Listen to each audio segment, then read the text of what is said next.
close thanks to the program. I'm a person, he's a person. He is like a person that I can count on when I need him, and that's just what it is. It should be a lesson for everyone. It doesn't matter the race, doesn't matter the sexuality, it just matters the genuineness between you and that person. If you're interested in being a big brother, a big sister, or even a little, we've got all the information you need. It's on our website, WCNC.com. Reporting in Charlotte, Michelle Bowden, WCNC Charlotte. When did you know what you wanted to be? Hey, Mom, the weather's on! WCNC Charlotte's chief meteorologist, Brad Panovich, always knew what he was meant to do. Right, don't forget your umbrella. In fact, he joined the American Meteorological Society when he was 13. Now Brad is all grown up. You can see him right here on WCNC Charlotte, making sure you're informed and safe. Hey, where did all my hair go? Experience the difference. Hey everybody, Chief Meteorologist Brad Panovich here. We've got to talk about the ugly weather today, but more importantly, we're now within range of the 7 to 10 day forecast for Christmas weekend, so we could start talking about the pattern next week, which has had everyone excited for a while, but now we're kind of in that range where we actually could start kind of recognizing some things. But let's start first things first. Weather today quickly. Here's the system moving through. The rain is almost done. So if you're out there, it's been pouring. The back edge is moving through fairly quickly. It is cold though. I mean, here's the thing. Temperatures are in the low 40s right now. I'm going to throw up the temperatures right now. And you can see we're kind of on the cold side of this system. That's why we're not worried about severe weather. That's mainly to the south down in Florida. They're seeing some issues down there. That's where there's some severe weather ongoing down there. But you can see back to the northwest. This is pretty cold air. Let me put the temperatures on. So it is going to be chilly here over the next couple of days as this cold air fills into the region. But this isn't even the mother load of cold air. That's still lurking up in Canada. And that's really on the way late next week. So late next week, Thursday, Friday, Saturday, which Saturday is Christmas Eve. I get stuck on New Year's Eve for some reason. Christmas Eve. We got to get one holiday out of the way first. Christmas Eve is what we're talking about here next week. So let's review real quickly. I'll move my head out of the way. This is the winter weather forecasting rules that I live by, and I think it's really the way to go about looking at things. We're in this 7 to 10 day range right here, okay? And so what I look for is pattern recognition. Are we favorable in the southeast for wintry weather? We are in the 7 to 10 day range, so I could give this a check right now. We are in that pattern where it is favorable for us to see wintry weather somewhere in the southeast. Not necessarily on Christmas Day either. I think anywhere from Friday, Saturday, maybe into Sunday. And I'm going to show you in a minute, there's actually probably better chances going into the weekend and then coming out of the weekend. So Christmas weekend itself, there might not be anything, but that Thursday, Friday time frame and then the Monday, Tuesday time frame are actually looking more favorable. I think for Christmas Day, right now, if you were to tell me, pin down a forecast, I'll show you what I think right now is a trend. I think cold and dry. I mean, that's kind of the way it looks right now, based on what I'm seeing. Now, just to give you a heads up on kind of the history of Christmas Day in the Charlotte area and why statistically it's really hard to get snow on Christmas here. We've only seen it 4 times on Christmas Day. That's measurable snow or snow on the ground Christmas Day 4 times. Last one in 2010, that was an epic one. Even though we had about a half an inch in Charlotte, it snowed over the western part really early in the day. And then through the evening and the 26th, it snowed across the entire state. So that was crazy. The whole state of North Carolina saw snow. So statistically, that's a 2% chance. There's actually a higher chance of being 70 like it was last year, 71. That's happened 6 times. So this year, just a quick look at my forecast right now, I am forecasting very cold temperatures. Lows in the upper teens, mid-20s for Christmas Day. Highs in the mid to upper 30s. No rain expected right now, and snow chances a little bit higher than that statistical average of 2% in the 3 to 6% range. I would say that's even. I don't see it's trending up or down. But I'm going to talk about now the pattern going into the weekend, which might give us some wintry weather ahead of time. So let's get right to the big details here. I'm going to move my head back over here, and I'll move this map just a little bit. So what you're looking at here is the upper level heights, 500 millibars, and basically we're the jet stream level. You see the big blob of cold air and dip in the jet stream over us. This is right now through the weekend, so a pretty chilly weekend. Next week, we kind of flatten out, so we get back to more typical, probably low 50s, upper 40s, so pretty typical for this time of year. Nothing crazy high. but nothing crazy cold either. When the crazy cold, it's really late next week, Wednesday, Thursday. You see that big blob coming down right there? This is the pattern I'm watching. Here's the heart of the cold air diving down to the southeast. The storm track is right here, okay? And what we want to see, if we want to see snow, we don't want this to go too far south. Why? I know it's a saying you hear a lot, it's too cold to snow. That's not really true, but there is a little bit of rhyme and reason to it. And the reason in the southeast we sometimes say it's too cold for snow, because what happens is the trough digs so far to the deep, to the south and deep, that we get under the dry, cold air, and the storm track gets shoved down to Florida, and there's actually higher chances of wintry weather to our south than over us. So what you want to see is the storm track kind of right over us, or you want to see the trough dig and then a storm come in here immediately and throw moisture up and over that cold air. So those are the ideal setups for snow. Right now, high confidence in cold air. It is going to be cold Christmas weekend. There's little doubt in that. Whether it's upper 30s or low 30s, that's the question. There's about a 10-degree range, but that's all about 10 to 15 degrees below average. That is right there. I mean, that is money. And look at the time here, though. It's not really Christmas Day. If you look, I'll back this up. This is actually next Friday, the 23rd. So in many ways, that's the better chance for wintry weather. Friday, not Christmas. And if we go through time, Christmas weekend, we actually start to moderate a little bit. And then on the tail end of this, I'm going to go into Monday, the 26th. The cold air is trying to lift, and there's a little hint of a wave there and enough cold air left over. So the big focus right now is really on next Thursday, Friday, and that's the system that brings in the cold air. So a lot of people will say, the models are all over the place. They are. We don't look at specific models. One of the things I look at are ensembles.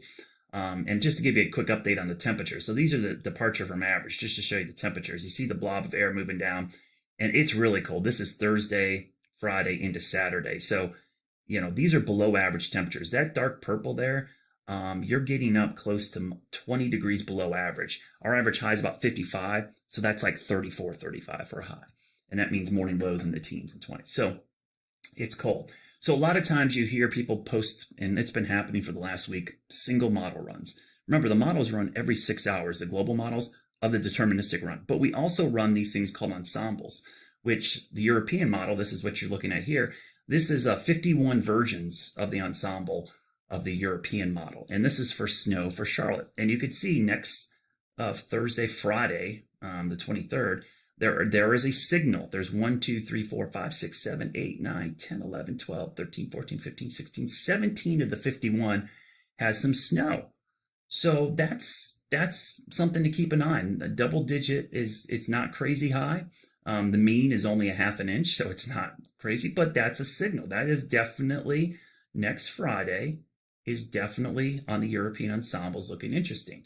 Ironically, Christmas Day, which is right here, there's a couple there, but there's only like 3 or 4. There's actually 0 mean. And then the 26, 27, you see another little hint. But really, this stuff, I would say, this is, you're going to see this all the time in the winter. I don't buy a whole lot into that. This, to me, right here is much more of a signal. And when I say favorable pattern, that looks better. Here's the problem. We look at the GFS, which everyone's like, the GFS model's going crazy snow. Here's the version, the ensemble version of the GFS. Now, again, this was the 6Z run. We'll get the next one here shortly. It has a big goose egg. Not even one single member has snow over Charlotte between now and Christmas. So this is why when you see a crazy run in the models, I look at this and I see 0. I said, that's garbage. While on the other hand, the European might have 0 on its deterministic run, but if its ensembles have this, that would still pique my interest. So sometimes you don't look at those deterministic runs. When people throw those out all over social media, I'm often like, that's not really the story. The story are these ensemble members. So a way to look at this, which I really love, I'm going to back this up here, is looking at the chance of seeing 1 inch of snow based on that ensemble information. So we're going to go through time. The first thing you're looking at here, I'm going to move my head down so you can see that this is actually the European ensemble. We're going to go 24-hour probabilities of seeing 1 inch of snow. This is a much better way to look at model guidance. So we'll go through this weekend. You can see some snow in the mountains. Not a big deal. Next week, let's go to next Thursday, Friday. I'm going to stop this. And again, these are 24-hour probabilities. Let me back that up because there was a little peak there. So this is, go one frame forward. There we go. So this is the 24-hour period from Thursday to Friday, 7 a.m. So a 24-hour period.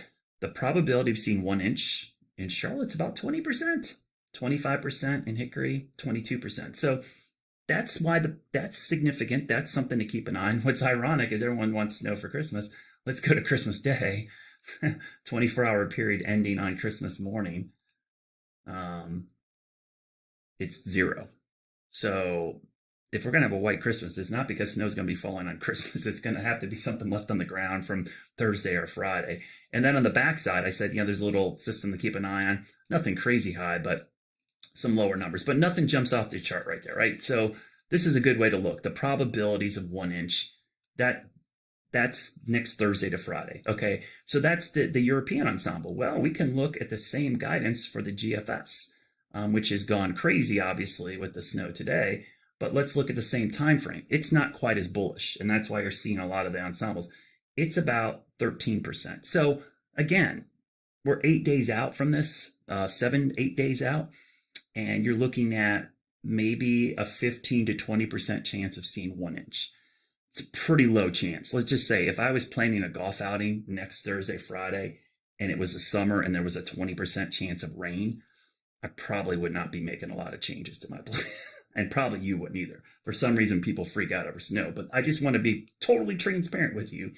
That's what we're thinking about right now. So the time frame we're watching, again, is next Thursday, Friday. It's not so much Christmas Eve, Christmas Day. So if you're thinking about white Christmas, snow on Christmas morning, not going to happen right now based on this. It's more the Thursday, Friday time frame. And that's why it's actually closer to us, because it's 7 to 8 days out. So we go back to my rules, right? Here's what I'm thinking for Christmas Day, but let's back this thing up and talk about the rules. So we are in this 7 to 10 day time frame.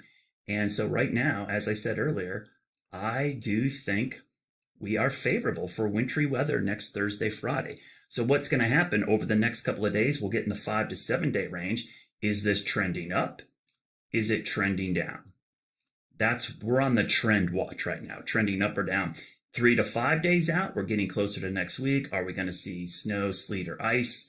And then 1 to 3 days out, this is when you should be seeing snowfall maps with totals and how much. If you're seeing them up in this range, that person, don't follow them. Please ignore them. Delete that page. They probably have no idea what they're talking about. That's like people that swing for the fences and they hit 1 home run, but they strike out 9 times. That's those people. Okay. That's not the case. You want to get contact here. So we're working on fine tuning this forecast, and we'll have a better idea over the next couple of days, but it's something to keep an eye on. So the time frame we're watching, folks, Thursday to Friday next week, the 22nd and 23rd, not so much Christmas Eve, Christmas Day. Now, again, it's pretty far out there. It slows down. It could be Christmas weekend. It speeds up, could be earlier, and obviously could still go away because there's a lot of ingredients here that have to come together. The one thing we know for sure, it is going to be cold next week. And let me show you just how cold. So how cold? Well, this is the blend of all the models, just for the highs and lows for Charlotte. And you can see low 50s, upper 40s through the middle of next week. And then Thursday, Friday, look at the dip in temperature. So Christmas Day, you're looking at highs in the 30s, morning lows, teens and 20s. So you get the idea. It is going to be really cold next weekend. Whether or not we see wintry weather, that's still debatable. But I will tell you right now, the pattern is there, and it is trending up, at least over our historical average of 2%. I'd say the chance of seeing snow next week is increasing. If I had to ballpark it, 15% probably would be a good ballpark number right now. So definitely something to keep an eye on. It has my attention. And now if you're a snow lover, this is something to keep an eye on. Well, breaking overnight, 3 people have been arrested after a 4-year-old boy was found dead of a gunshot wound. Officials tell us the child's parents are 2 of the people charged. All of this unfolding yesterday afternoon in Gastonia. Police tell us the boy and one of his siblings found the gun when it went off. Wake Up Charlotte's Richard Devane has more on the charges now from Gastonia. Unimaginable incident resulting in the 4-year-old child losing his life. Gaston County Police say it happened yesterday inside this house on Cindy Lane. To lose a child that young, it's very heartbreaking. According to investigators, a child and a sibling found a loaded gun and it went off, striking the 4-year-old who unfortunately died at the scene. Those who live in this community say the incident is shocking and sad. It's just a very unfortunate thing that's happened, and, from what we can tell, an accident. Late Tuesday night, police arrested the 3 adults who were inside the house when the shooting happened for not securing that weapon. They include the child's mother and father and another adult. Charged include felony involuntary manslaughter, felony child abuse, and the misdemeanor charge of storing a firearm in a manner accessible to a minor. Lock it behind lock and key where a child does not have access to it. In Gastonia, Richard Devane for Wake Up Charlotte. As you decorate your home this holiday season, there may be some secret dangers in those festive decorations, but could snow globes not only harm your kids but your pets as well? Wake Up Charlotte's Megan Bragg verifies. It's this social media post that's warning pet owners about the dangers of snow globes. This post claims that some snow globes are actually filled with antifreeze. If the snow globe breaks and your dog or cat licks up the spill, it can be deadly. So the question, can snow globes poison your pet? Let's verify. Our source is Dr. Fred Winninger, animal neurologist for Care in Charlotte, the Northern New England Poison Center, and the ASPCA. First, let's take a look at what's actually in a snow globe. According to the Northern New England Poison Center, many snow globes contain ethylene glycol, the same chemical used in antifreeze. This is to prevent the liquid inside from freezing during shipping. Poison Control says even a small amount can be deadly. The chemical affects your blood chemistry, nervous system, and kidneys. For pets, it's even more alluring and dangerous. Dr. Fred Winninger says if a snow globe falls and breaks, mop it up immediately because antifreeze is a kidney toxin for your pets. The ASPCA says antifreeze has a sweet smell, so it's tempting for animals to lap up the liquid. So we can verify that yes, snow globes can be poisonous for your pets because many contain antifreeze. If a child swallows antifreeze, make sure to call Poison Control right away. And if a pet gets into it, you can call the Animal Poison Control Helpline. We will have both those numbers linked to this web story at WCNC.com. With your Verify, I'm Megan Bragg. The new and improved WCNC Plus, now on Roku and Fire TV. Watch local live newscast, get extended breaking news coverage, and see local programs and specials. The new and improved WCNC Plus, now on Roku and Fire TV. We're continuing to have this conversation here around academic calendars in our area. We told you yesterday Union County became the largest district in North Carolina to defy state law by voting to start school almost 3 weeks before the state law allows, but that's just the latest district. Yeah, Gaston, Cabarrus, Iredell, Statesville schools all have also voted to circumvent the law. WCNC Charlotte Shamaria Morrison explains why state law says schools need to start the Monday closest to August 26th. Before there was a mandatory start and stop time for schools in North Carolina, parents with big plans for the summer had to head back home early, depending on when their child's school district started back. Well, the tourism and travel industry convinced lawmakers that this was harmful to the economy. They also argued if kids were in school too early in August, participation in summer camps would halt and summer employment would plummet. Tourism in North Carolina generates about $28.9 billion in visitor spending annually, according to Visit North Carolina. However, the pressure to change the school start date law increases every year. Mr. Chairman, I would like to make a motion for the calendar that starts on August 14th. And this year it's caused tensions on some school boards. I just want to clarify that I personally support the early calendar schedule. However, the North Carolina law is very clear. And like Mr. Sloan said, we took an oath last week to follow the law. I can't knowingly vote for something that is against the law. Despite some board members being against it, on Monday, Iredell Statesville schools ultimately voted to start school early. The students would have a chance to start college when they finish that first semester. They wouldn't have to wait 2 weeks to take their exams.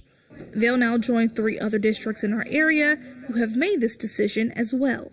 The decision to start early means districts will do state testing before students go on winter break. Shamaria Morrison, WCNC Charlotte. A huge varsity championship at CMS today. It wasn't football or basketball. Tonight, the best students in Esports competed for the first title. This was the very first CMS varsity Esports and STEM League season, and it capped off with the very first championship. More than 200 high school students competed, and college scholarships were on the line, too. City officials say this puts Charlotte schools on the cutting edge. Students say this opens up new doors for them. Kids in here are getting college scholarships for this stuff. They're launching their own companies. So, you know, this is now people are realizing, wait a minute, this is a real thing. And I think it's just showing Charlotte is working to lead the nation right now, not just in the sport, but how we connect it to learning and advancing our young people. I'm actually using this as an opportunity to hopefully get a college scholarship. And if I continue to get better, I can hopefully take it to the pro level. And tonight, we are here to share it was Audrey Kell. Wow. Yeah, that ended up the big winners of this very first CMS Esports Championship. It's in the game. When I think about the community, I think about the time that I've been here. I've been in this community almost my entire adult life. So you get to know the people. When you know what they care about, then that's what you care about. This community looks at all of us who do weather here at WCNC Charlotte as part of their family. And when you're part of their family, you want to make sure you do it just for them.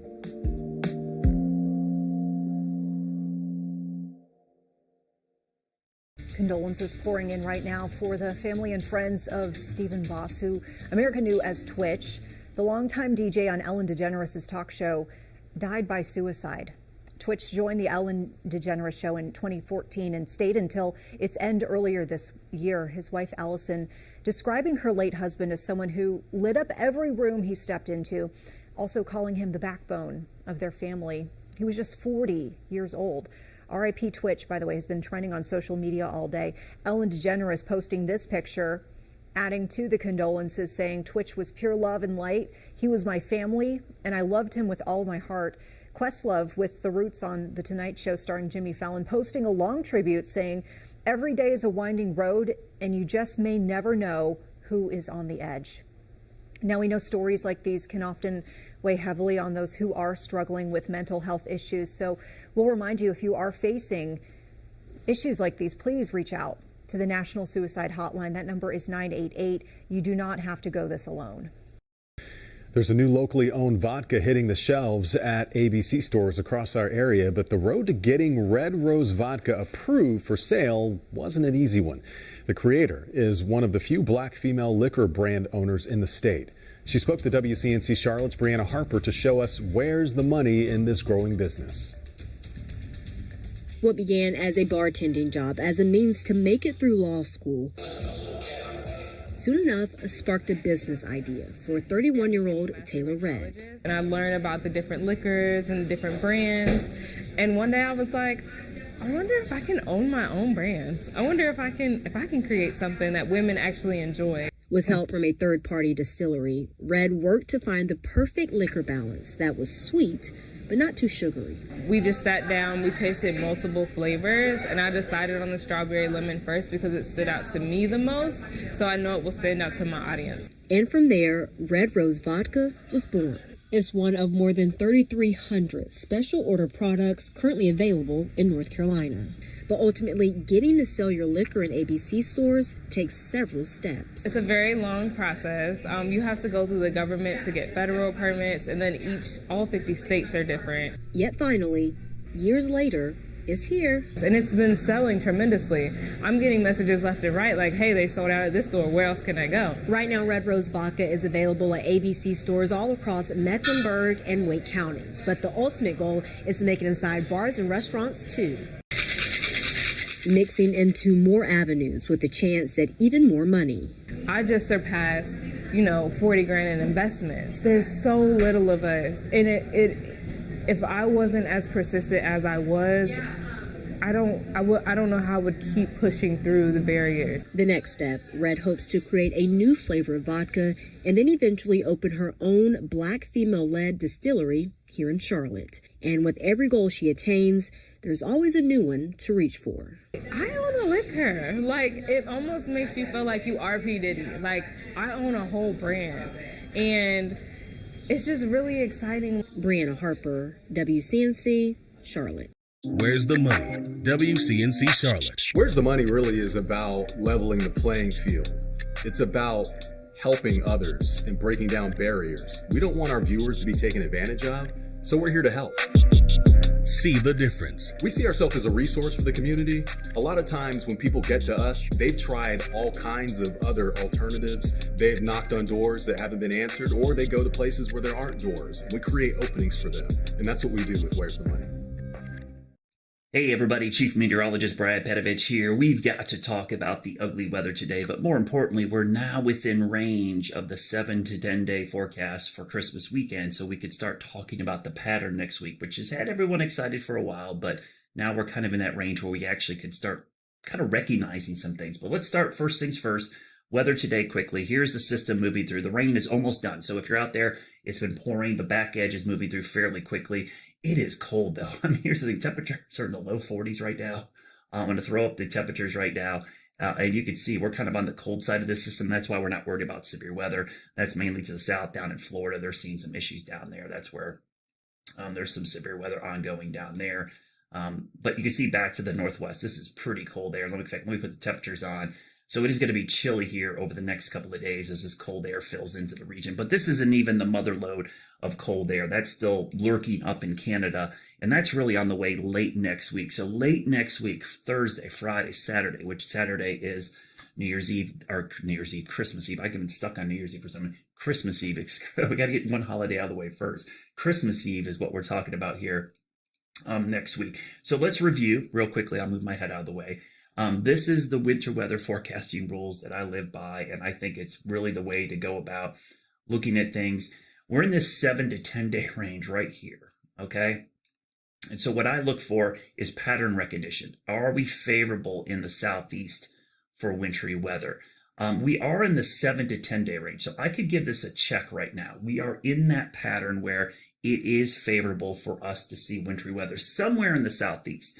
Not necessarily on Christmas Day either. I think anywhere from Friday, Saturday, maybe into Sunday. And I'm going to show you in a minute, there's actually probably better chances going into the weekend and then coming out of the weekend. So Christmas weekend itself, there might not be anything, but that Thursday, Friday time frame and then the Monday, Tuesday time frame are actually looking more favorable. I think for Christmas Day, right now, if you were to tell me, pin down a forecast, I'll show you what I think right now is a trend. I think cold and dry. I mean, that's kind of the way it looks right now, based on what I'm seeing. Now, just to give you a heads up on kind of the history of Christmas Day in the Charlotte area and why statistically it's really hard to get snow on Christmas here. We've only seen it 4 times on Christmas Day. That's measurable snow or snow on the ground Christmas Day 4 times. The last one in 2010, that was an epic one. Even though we had about a half an inch in Charlotte, it snowed over the western part really early in the day. And then through the evening and the 26th, it snowed across the entire state. So that was crazy. The whole state of North Carolina saw snow. So statistically, that's a 2% chance. There's actually a higher chance of being 70 like it was last year, 71. That's happened 6 times. So this year, just a quick look at my forecast right now, I am forecasting very cold temperatures. Lows in the upper teens, mid-20s for Christmas Day. Highs in the mid to upper 30s. No rain expected right now, and snow chances a little bit higher than that statistical average of 2% in the 3 to 6% range. I would say that's even. I don't see it's trending up or down. But I'm going to talk about now the pattern going into the weekend, which might give us some wintry weather ahead of time. So let's get right to the big details here. I'm going to move my head back over here. And I'll move this map just a little bit. So what you're looking at here is the upper level heights, 500 millibars, and basically we're the jet stream level. You see the big blob of cold air and dip in the jet stream over us. This is right now through the weekend, so a pretty chilly weekend. Next week, we kind of flatten out, so we get back to more typical, probably low 50s, upper 40s, so pretty typical for this time of year. Nothing crazy, crazy high, but nothing crazy, crazy cold either. When the crazy cold, it's really late next week, Wednesday, Thursday. You see that big blob coming down right there. This is the pattern I'm watching. Here's the heart of the cold air diving down to the southeast. The storm track is right here. Okay. And what we want to see, if we want to see snow, we don't want this to go too far south. Why? I know it's a saying you hear a lot, it's too cold to snow. That's not really true, but there is a little bit of rhyme and reason to it. And the reason in the southeast we sometimes say it's too cold for snow, because what happens is the trough digs so far to the deep, to the south and deep, that we get in. Breaking right now at 4, 2 people shot at Northlake Mall. Medic telling us those 2 people have life-threatening injuries. CMPD says they do have a person in custody and there is no active threat at this time. We're actually awaiting a news conference. CMPD, you can see right there, they've set it up and they're preparing to speak. We are live at the location, as you can see. We're going to take you back there once that news conference begins. Let's get to the forecast now, and a live look at Uptown, courtesy of our view cam. No, it's a live look of our meteorologist, Brittany Van Voorhees. Okay, so Britt, it's been wet, it's been soggy, gray. It's just one of those days. Yeah, it really is. And we're going to continue to see the cloud cover, even heading into the overnight hours. But you can clearly see, of course, the rain is pretty much over. In fact, these rain chances are really going to be low over the next few days. But what you're going to notice is a big change in terms of our temperatures. Tomorrow afternoon, not too bad. Lots of sunshine with high temperatures in the 50s. However, as we head toward the weekend, we got a lot of cold air on tap. The positive thing is, though, at least for a few days, we're going to see a lot of that sunshine. But we have even bigger changes as we head toward the end of that 7-day forecast and looking beyond to even Christmas Eve toward Christmas Day. We'll talk about those changes, of course, coming up. Sounds good. Looking forward to that. Thanks so much. Just into our newsroom, the CMS Board of Education holding an emergency meeting tomorrow. No word exactly what's going to be discussed. We're just told that it's a personnel matter, but we do know that the district's interim superintendent, Hugh Hattabaugh, will step down at the end of the month. A replacement has not yet been named. That meeting will start at 2 o'clock tomorrow afternoon. Of course, we'll bring you all the details to come out of it. CMS finding a gun on the West Mech High campus this morning. District officials say the school's body scanners actually detected that gun. They also say that gun was not loaded. It is the second gun found at a CMS school this year. Right now, the growing triple threat, we're calling it, of flu, COVID, and RSV, it's putting many on edge just 10 days away from Christmas. According to the CDC, North Carolina currently has very high levels of the flu. WCNC Charlotte's Lexi Wilson joining us live from Dillard. All right, Lexi, unfortunately, experts think it's only going to get worse before it gets better. Exactly. Infections are already rising in our area, and health officials say they're concerned about holiday gatherings potentially adding to the spread of these viruses, but there are some things you can do to prevent the spread. As viral infections continue to rise, health officials say hospitals are being stretched thin. We are continuing to see higher than normal.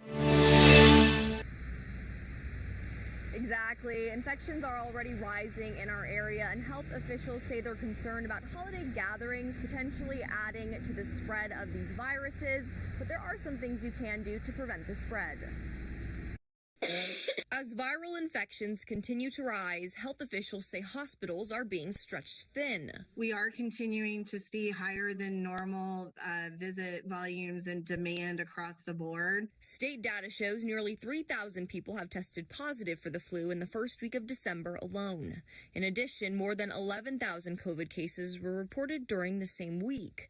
RSV also prevalent. One family member gets sick, the whole family gets sick, and that continues to be true regardless of whether it's RSV, flu, COVID. Healthcare officials say take precautions because respiratory viruses are spreading fast. Good hand washing goes a really long way in trying to prevent infection spread. COVID, flu, and RSV are putting a strain on healthcare systems. Some hospitals have put visitor restrictions in place and pharmacies low on over-the-counter medicines. Experts say if you are sick, please stay home. The more that we're out mixing with other people, the more we're exposing ourselves to germs and also spreading germs. And coming up at 5, I'll tell you the key symptoms that differ between the flu, RSV, and COVID. Reporting live in Dillard for WCNC Charlotte, I'm Lexi Wilson. Good information there, Lexi. Thanks so much. Starting today, you can order 4 more free at-home COVID-19 test kits through USPS. The tests will start to ship the week of December 19th, so next week. We've got a link for you to order those tests. Just visit our website, WCNC.com. We make it easy for you. Developing now, crews from across the state now working around the clock to get natural gas service back to about 3,000 customers in Stanley County. Officials say they have repaired a gas line there, but they're hoping they can get everyone back online as early as today. WCNC Charlotte's Richard Devane has the latest. Yeah, good afternoon. I'm right here off of Highway 52 in Albemarle here in Stanley County, where the process to restore that service has been on the way and is getting more. So if you look right here, there's a command center set up right here in the parking lot of this. Gold's Gym is one of the locations here. You can see dozens and dozens of cars out here from Piedmont Natural Gas crews, more than 125 members here. And we've got some good news to report. Jason Wheatley joins us from Piedmont Natural Gas. Basically, how are we going along with this process? What's happening right about now? Well, right now, we're just about ready to start some relights of customers. Like you said, we've got about 125 personnel out here. We've actually been set up since yesterday morning. They had their safety briefing at 7 o'clock this morning, and then trucks started rolling out. Gas is building back up in that pipeline right now, and as soon as we hit that mark, basically any time now, they'll be able to start going to homes, businesses, and start the relights. And as we look at some of these crews out here, basically with all this rain, I know it's a difficult day. A lot of folks should be home because you need to be home when that relight takes place, correct? Yes, absolutely. That is an important thing for folks who are without natural gas to know, is that in order for us to do those relights, we need someone above the age of 18 in the home to allow our workers to come in, do their safety checks, relight all the pilots, and get everyone up and running. And that's the good news. We should have it all done by, if there's a timetable, not ballpark, I mean a ballpark amount of time, maybe by the end of the day, tomorrow possibly? We're going to be working until at least 10 o'clock tonight, obviously, weather permitting, but we do expect that this is going to continue until tomorrow, just because there is a large number of customers who've been out, over 3,000. So we're looking at a multiple day effort, but we're hopeful that, by the end of tomorrow, we'll have everyone back up. And that's the good news right here. So we've been around to a number of businesses. People are making do. Those who've been affected say they're just using electrical heaters or something like that, warming their pots up to get their water and doing things like that. They say that this is, while it's an inconvenience, it's not a major problem. So folks, the gas is coming, the service is coming back. Just bear with us a little bit longer. We're right here in Albemarle. Richard Devane. Guys, we'll send it back to you. On Capitol Hill, the House passed a stopgap funding bill to avoid a government shutdown. That bill does buy lawmakers some time to hammer out a spending package to cover the full fiscal year. The Senate could approve an extension as early as tonight before it goes to the president for his signature. You hear that and you see that and you know what it means. Right now you can help make a difference for so many kids this Christmas. It'll make you feel good and it'll really change a child's life. Our magical toy drive winding down, but there is still time to make a donation. So if you are able to this holiday season, we would love for you to help. You see these fine folks standing by, ready to take your call. All you need to do is call. Remember, no amount is too small. Help is help. So here's the number. Are you ready? 704-329-3703. Holiday wishes come true, not just the toy drive. We are talking donations for the schools. We've got to look at how a donation is making a big difference for one local school. Plus, Twitch's impact on the Carolinas. One South Carolina dance studio looking back on the joy that he brought during a surprise appearance there.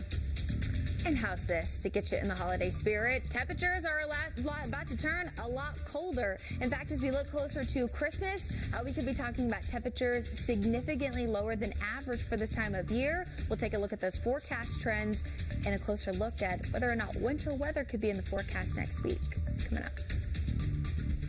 Are you skeptical of headlines and what you see on social media? We are too. The Verify newsletter answers your questions, clarifies what's true and false, and even includes a daily fun fact. Go to verifythis.com/email to check it out. Part-time job, full-time hustle.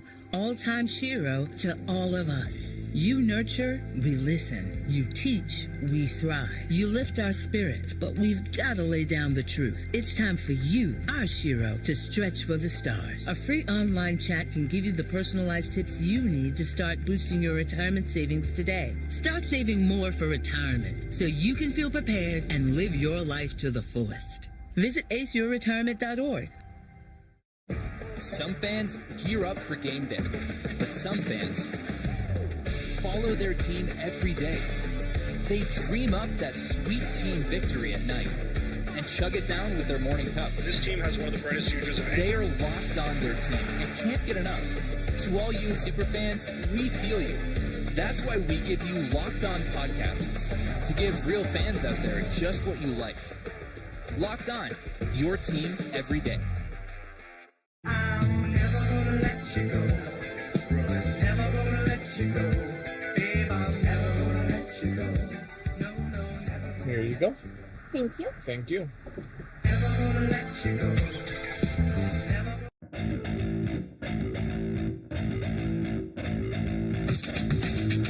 We're doing it! You gotta be a little crazy to do this.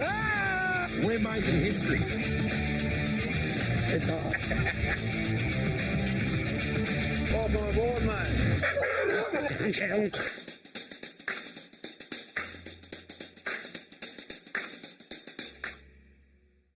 This is Daily Blast Live, right here at this desk, 5 days a week. No topics are off limits. I think it's an okay conversation to have. We have fiery debate. That's not true. Can I finish? You just got me all riled up. We tell heartfelt stories. We're so emotional over here. We talk to the stars. Turn up the notch on that. You on top of your game. Thank you. DBL is entertaining. I was like in shock. That's why we watch. It's time to be a part of the DBL family. Watch DBL on our station's streaming app.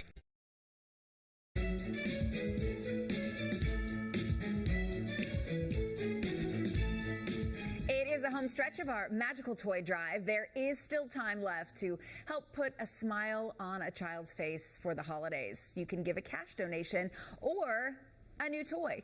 WCNC Charlotte's Vanessa Rufus joining us live from the Salvation Army. Vanessa, thousands of toys were donated. When this community comes out, they come out big, and that's exactly what happened. We were out there together, and just the love and support and just the overwhelming joy felt. It was really great, and it doesn't end now because we're still going. Yeah, certainly so. Yeah, the giving still goes on. You're so right. Saturday was an amazing day when we had our in-person toy collection for the Magical Toy Drive. You mentioned thousands of toys coming in. It was a record-setting day, in fact, about 3,000 toys. But, you know, we're getting donations in, and you could see all these bags here. These are bags that are prepared to go out tomorrow. Each bag, we're told, is for a family. They've got the child's name on the bag, their requests for this Christmas season. This is a huge effort that the Salvation Army puts on every single year, and it's a big effort. Major Todd Mason here to talk about that. We see the sea bags, and we see some volunteers kind of putting the last minute touches on what's going to be a big distribution day tomorrow. What are they doing here? Yeah, this is really months of preparation has come to this point where tonight it was the night before distribution. So we are going through every bag to ensure that each child in that family is represented within that bag so that no one's forgotten during distribution this week. And this is a big undertaking because I remember y'all were telling us 15,000 children. That's the expectation for the number of children to serve in the greater Charlotte area this year. That's a lot of need. Yeah, just your viewing area, all the Salvation Army units around this region, about 15,000 angels. Here in Charlotte alone, 6,600. So a lot of children who will be blessed and merry this Christmas because of this community. So, of course, we're talking about this final push for donations, toys, but also money. All of that is going to wrap up tomorrow. So there is still time for folks to give. People are seeing toys and bags already. Don't think, oh, we're done here. We got toys and bags.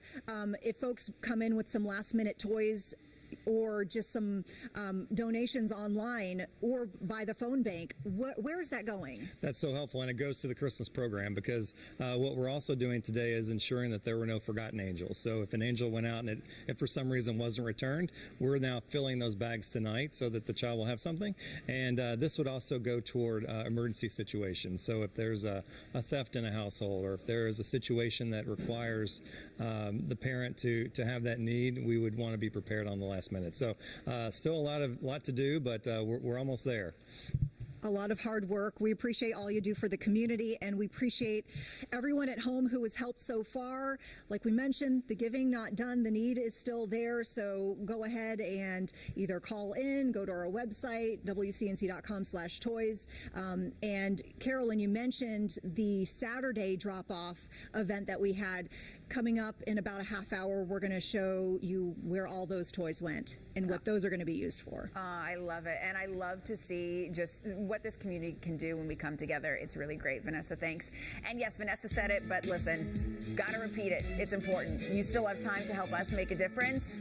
You see the number on your screen there? Call that number to make a donation. It's 704-329-3703. We'd love to hear from you. We have a live phone bank. It's happening right now with all of these resident elves ready to take your call. No amount's too small.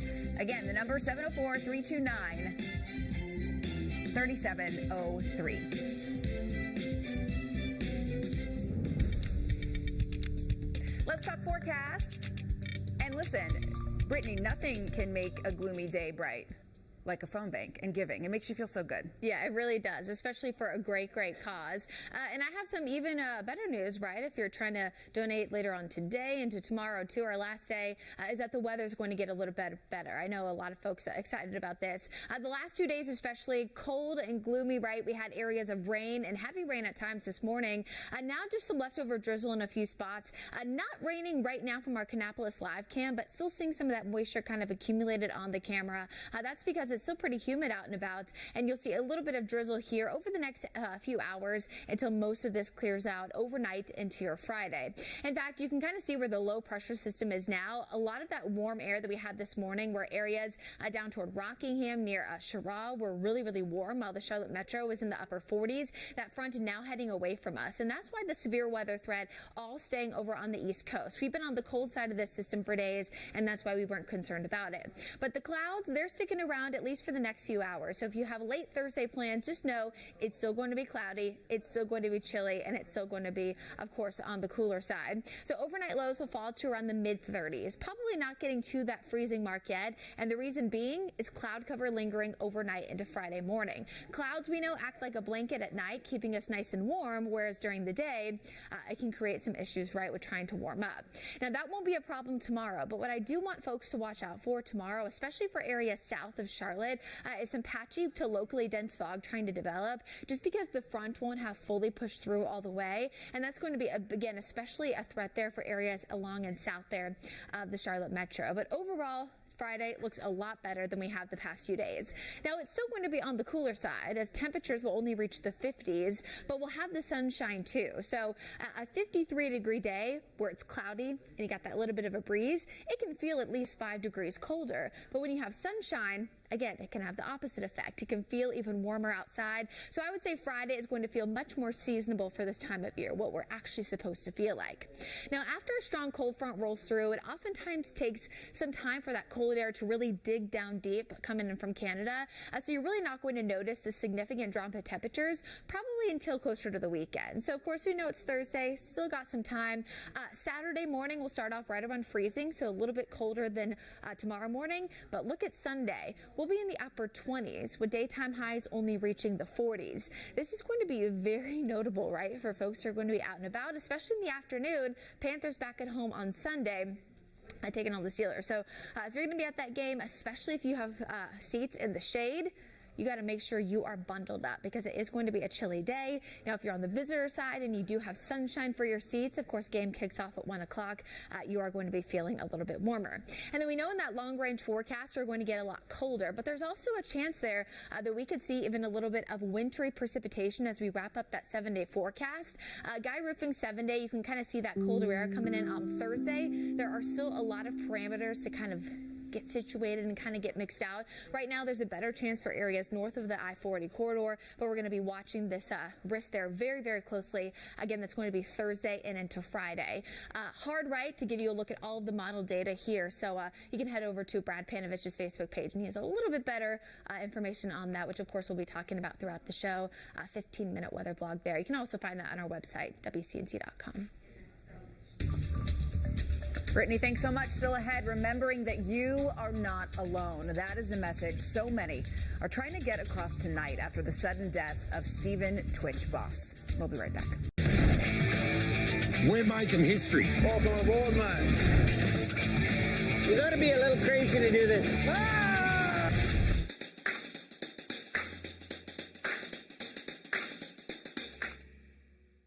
In all these murder cases, you feel like you start to know the person. You really do this work to speak for those who can't speak for themselves.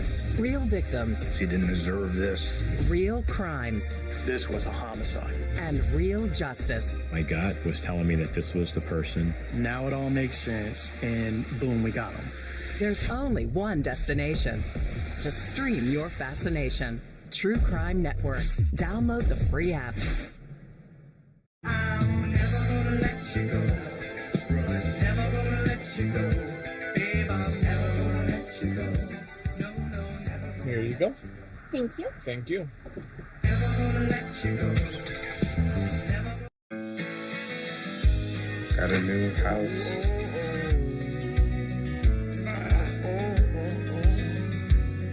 I think I finally found a place that I call home. Part-time job, full-time hustle, all-time shiro to all of us. You nurture, we listen. You teach, we thrive. You lift our spirits, but we've got to lay down the truth. It's time for you, our shiro, to stretch for the stars. A free online chat can give you the personalized tips you need to start boosting your retirement savings today. Start saving more for retirement so you can feel prepared and live your life to the fullest. Visit aceyourretirement.org. This is Daily Blast Live, right here at this desk, 5 days a week. No topics are off limits. I think it's an okay conversation to have. We have fiery debate. That's not true. Can I finish? You just got me all riled up. We tell heartfelt stories. We're so emotional over here. We talk to the stars. Turn up the notch on that. You on top of your game. Thank you. DBL is entertaining. I was like in shock. That's why we watch. It's time to be a part of the DBL family. Watch DBL on our station's streaming app. Real victims. She didn't deserve this. Real crimes. This was a homicide. And real justice. Now it all makes sense, and boom, we got him. True Crime Network. Download the free app.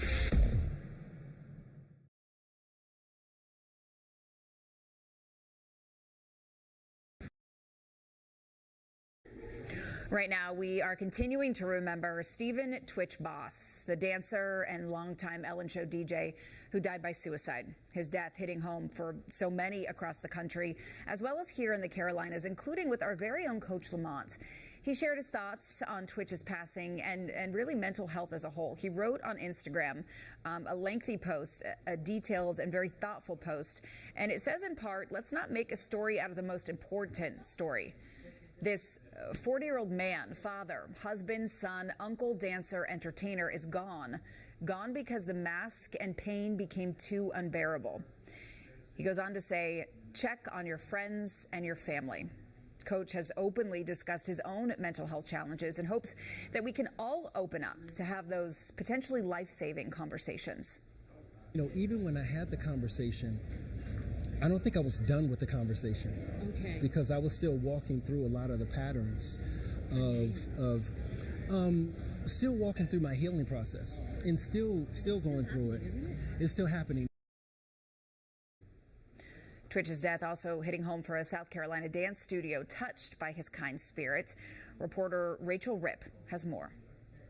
It's very rare in this industry to have somebody that everybody loved, and that was Twitch. Back in June of 2010, before he became a staple on The Ellen Show, and right after competing on So You Think You Can Dance, Twitch took a trip right here to the Midlands. We had a mutual friend, and I just loved, he just seemed so electric on stage. And I don't know, something about him, I was just kind of drawn to him. And I thought that would be, I had a really great group of seniors graduating that year. And I thought that would be such a fun thing for them to have him come. He surprised the entire dance company and their parents at their end-of-year recital at the Koger Center. Lauren Metz is the owner and director of the dance department in Irmo. He didn't just come in like a lot of guest artists will and teach classes. He stayed with us. He went out to eat with us. We even went out to some of the nightclubs here in Columbia, and Twitch set the dance floor on fire. Lauren says she remembers Twitch well. He was just such a sweet, kind, gentle person. My son was 8 at the time, and he took the time when he was at our house to have him show him all around. We live on the lake, and he had him show him all around the lake. But you really don't ever know, just looking on the outside, what somebody's really facing on the inside. Jennifer Wolf has 34 years of experience in mental health. She says there can be multiple reasons why a person doesn't show what they're struggling with. There's this stigma of shame, and I don't want to burden people, and I don't want to let you down or disappoint you. And if I share, maybe I feel like I need to be the foundation, and if I share that with you, then I feel like you will think of me as less than. But she says as we go through life, we're designed to live in community, to talk with each other and experience highs and lows together. We all need each other. It doesn't matter what you do, how successful you are. At the end of the day, we're all human. That was Rachel Ripp reporting. We are awaiting a news conference from CMPD. It looks like they're about to walk up and start. This is about the shooting that happened at Northlake Mall. 2 people, medic telling us, with life-threatening injuries.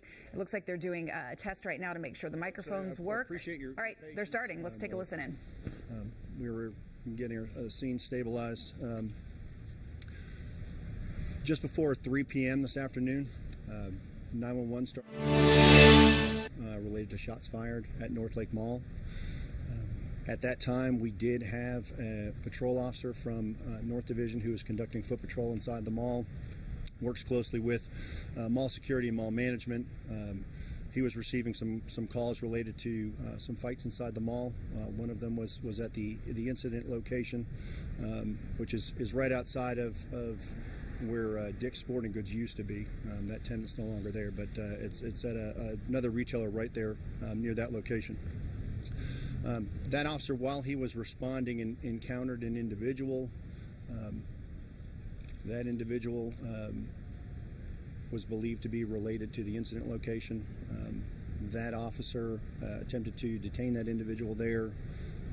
That individual did drop a weapon and proceeded to flee from the scene.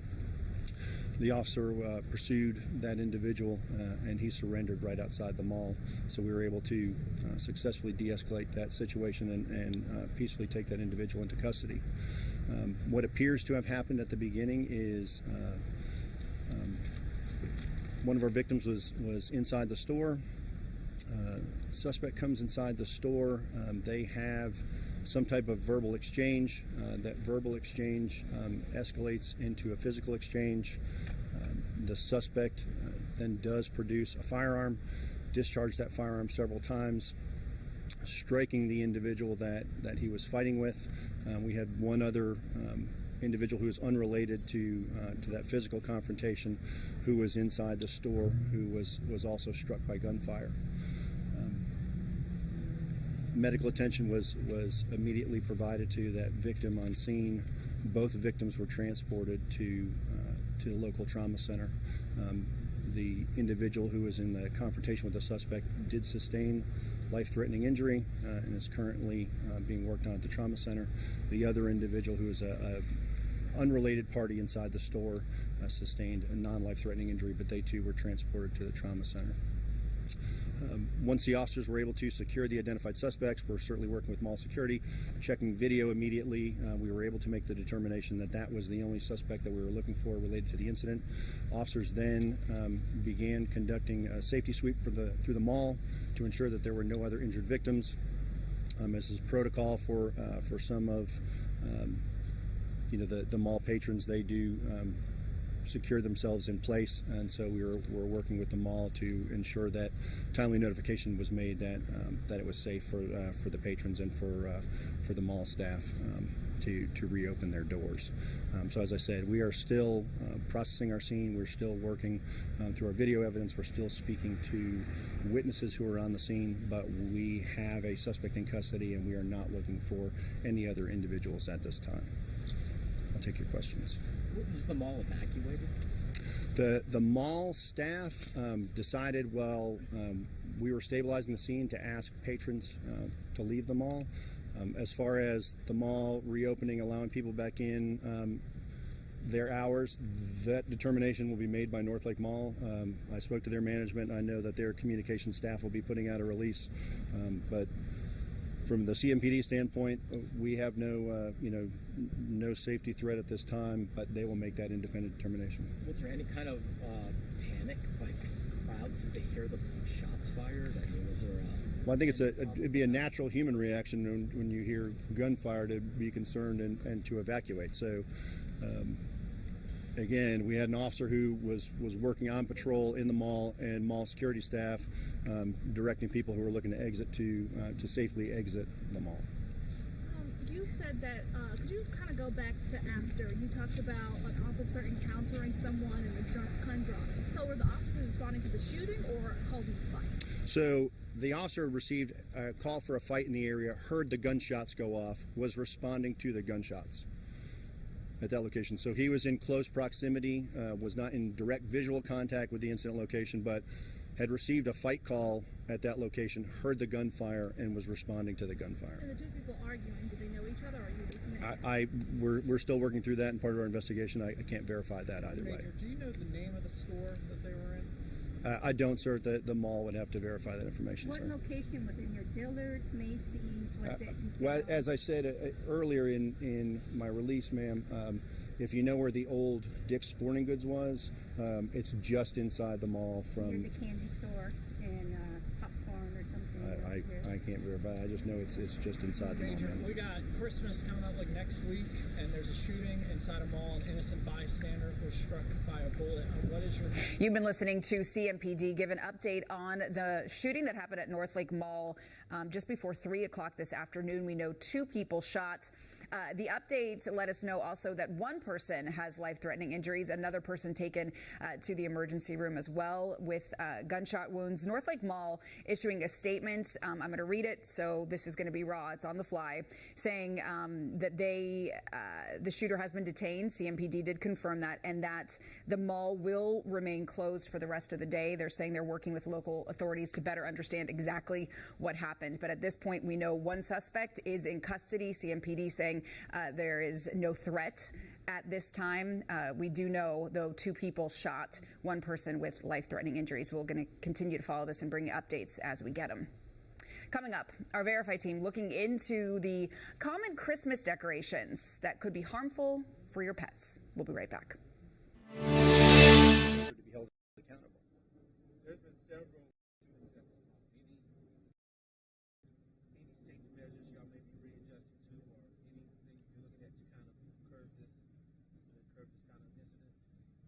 Well, those decisions largely are made by mall staff, mall security staff, and the store owners at the store. I can tell you that the North Patrol Division works closely with mall staff, just as the Providence Patrol Division works closely with South Park Mall, and those are the 2 malls that are within CMPD's jurisdiction.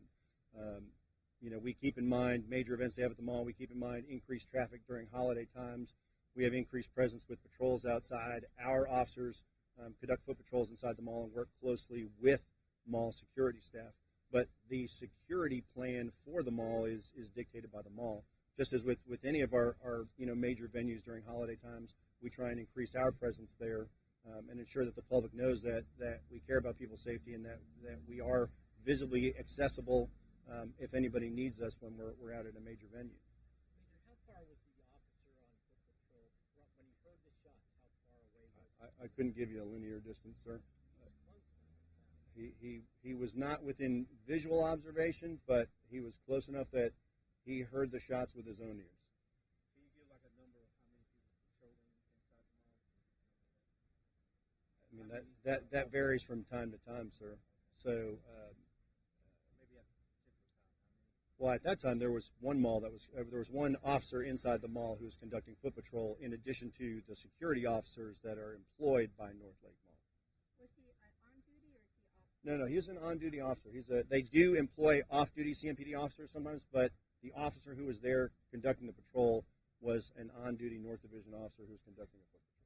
And that's a normal thing they'll do so many times a day? Or That's you will regularly see North Division officers conducting foot patrol at the mall, just like you see officers uptown at major venues, or again officers conducting patrols at South Park or any of our major public venues in the city.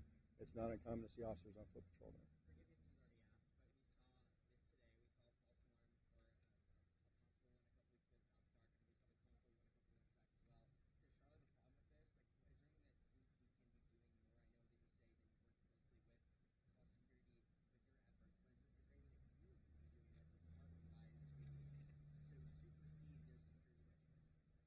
Well, I can't comment on any location that's outside of our jurisdiction. So as far as Concord Mills, that's not even in this county, so I won't comment on that.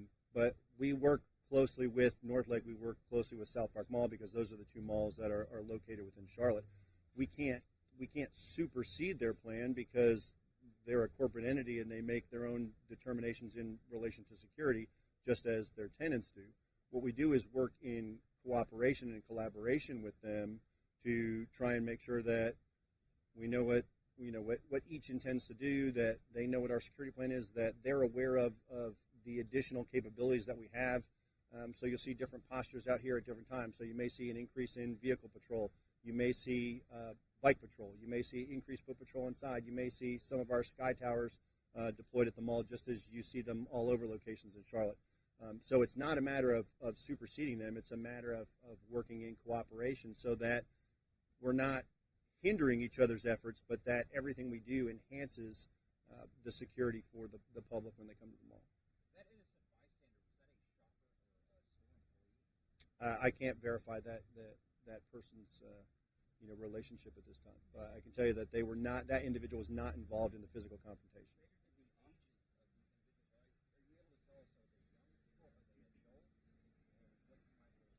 I don't have their ages with me right now, sir, but we'll get that information out once the release goes out. Can you comment on how relatively busy the mall was? Thursday afternoon, it's not exactly a Saturday. Was there how busy would you, say it was? Sir, I couldn't. So, I mean, it is the holidays. It is the mall was open for business. There were patrons inside, and it doesn't matter whether there were 10,000 people or 100 people. Our concern for public safety doesn't ebb and flow with the number of people. If there's one resident of Charlotte inside, we care about that person's safety. Did the officer say something to the suspect? I mean, when he got to him, did he say something that caused the suspect to drop it? He was trying to detain that individual. Physically got a hold of him. He made contact with him, was trying to detain him where he was. The suspect dropped a firearm and took off on foot, and the officer pursued him, and he was peacefully taken into custody outside the mall. Go ahead. We have an innocent bystander hurt. Can people feel safe Christmas shopping, holiday shopping in general at this mall? Yeah, I believe that people can. I believe that there are people in all locations who make poor choices, and their poor choices impact individuals who were not a party to that decision. So are you safe here? Yes. And you're safe when you go downtown, and you're safe in your neighborhood. Is there a potential that somebody can be harmed when somebody else chooses to make a negligent decision? Absolutely. But that's where, I said before, is I think the fact that we had so many calls come in is because people aren't tolerating that behavior. And when you hold people accountable in a public place, and you hold people accountable in your neighborhood, and you hold people accountable in your family, and you hold your friends accountable, I think that's when you start to see changes in the behavior, because you know that everybody that you associate with, work with, go to school with, go to church with, play ball with, if they don't tolerate that behavior, that causes a change in behavior. So can you feel safe? Yes. Should you be aware of your surroundings and take steps to increase your safety? Yes, absolutely you should, but that's not a now, that's not a Christmas time or a holiday time or any time of the year. That's all the time. So yes, people are safe to go there, but people need to maintain their awareness, and people need to care about the other people that are around them, whether you know them by name or you don't know them by name, because we are all residents of the city, and we all need to care about each other so that we can have a reduction in behavior that we are not going to tolerate. Thank you, folks. Yeah, I'm sorry. Major Ryan Butler,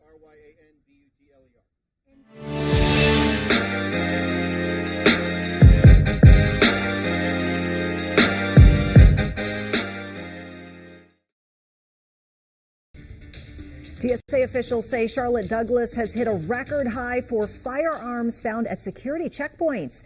Officials say that they have found 115 guns at checkpoints so far this year, and that does surpass the previous record of 106 that was set last year.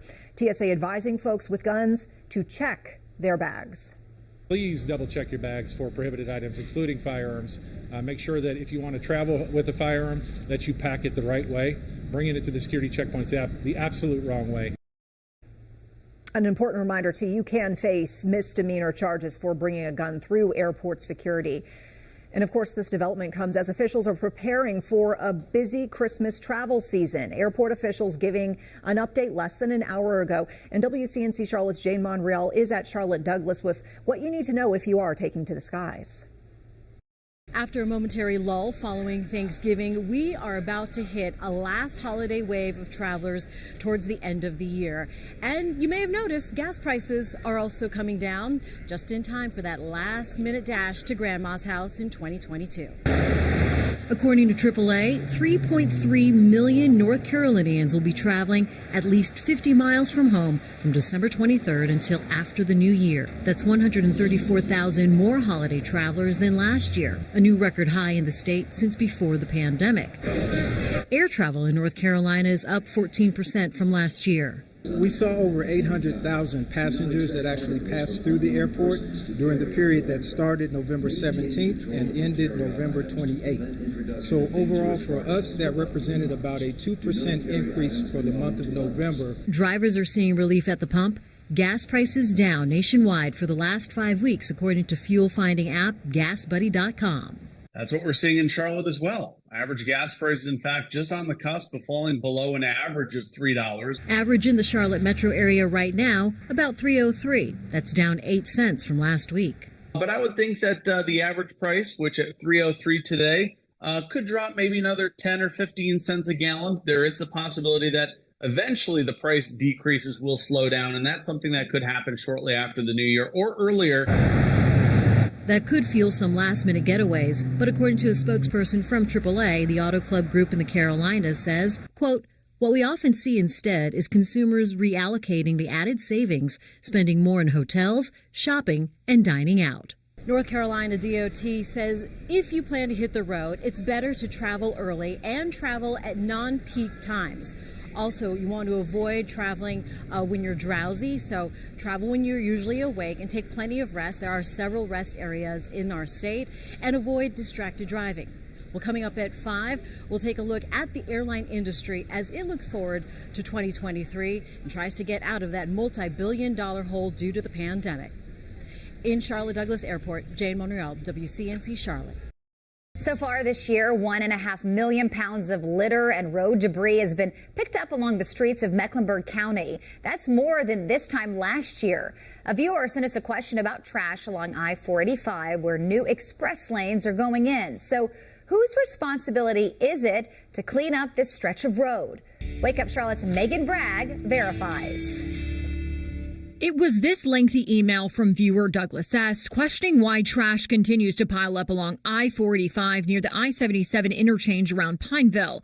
That stretch of road is a construction zone that's been active since 2019 as workers add more express lanes. One of the questions he asked us, are contractors required to maintain a clean work site, and who's in charge of picking up the litter? So let's verify. We went straight to the North Carolina Department of Transportation for these questions. When we're dealing the kickoff to one of the busiest travel days of the Christmas holiday. American Airlines getting ready to fly thousands all across the country.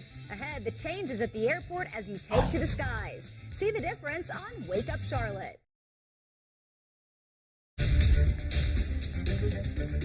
Breaking now at 4:30, a suspect in custody after two people shot at Northlake Mall today. That mall now closed for the rest of the day. WCNC Charlotte, Shamaria Morrison joining us live now from the scene there after getting an update from CMPD. Okay, Shay, what have you learned?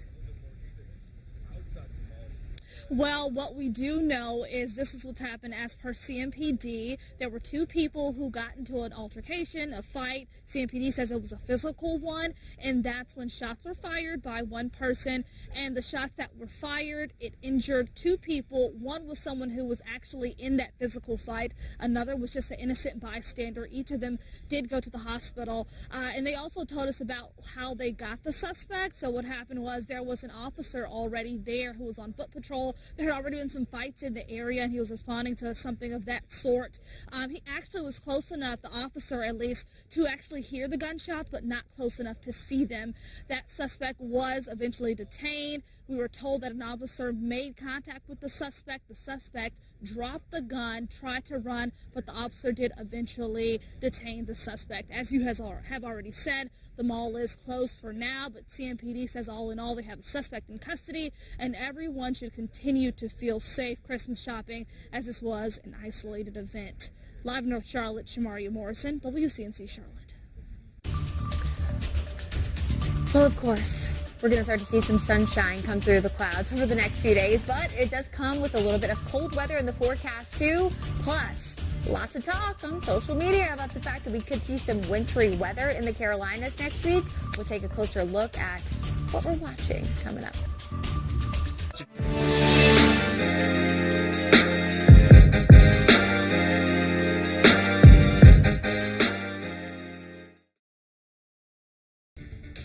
TSA officials say Charlotte Douglas has hit a record high for firearms found at security checkpoints. Officials say that they have found 115 guns at checkpoints so far this year.